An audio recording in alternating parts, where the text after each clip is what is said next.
Ta mère t'avait dit, demande ce soir à ton père. Il a répondu non, évidemment comme pour le scooter. T'as eu beau plaider que tes copines l'ont déjà depuis longtemps. Le téléphone dans ta chambre, c'est non.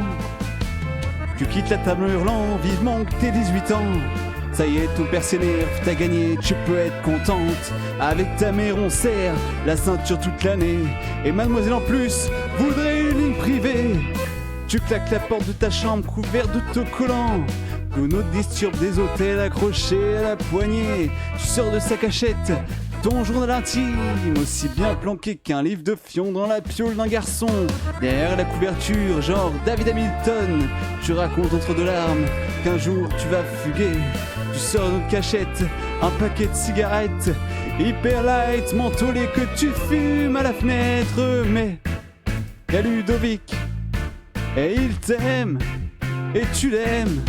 Ça fera un an, dans 10 mois, que vous sortez ensemble. Et même s'il a tellement de boutons qu'on dirait un clafoutis, tu peux trop rien dire. Des boutons t'en as aussi, mais t'es jolie, mais t'es jolie.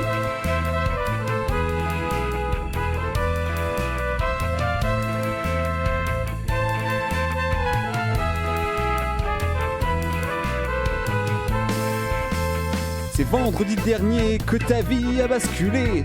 T'avais dit à ta mère que tu dormais chez Stéphanie. Manque de bol, Stéphanie a appelé. Elle voulait savoir ce que tu faisais pour la soirée.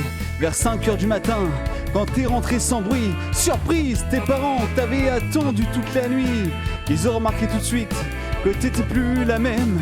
Ta mère a pleuré, ah, ma fille est une femme. Bizarrement, ils t'ont paru moins vieux, mais toujours aussi con, pas question de pleurer devant eux. Ta mère a demandé, t'as pris tes précautions. Ton père a crié, mais c'était ma fille, ce petit con. Il a fallu vous mettre à deux pour le désarmer. Il était encore furieux, mais parlait plus de l'émasculer. Pour penser à autre chose, il a rangé 3 fois le garage. Il a tondu le jardin et celui des voisins.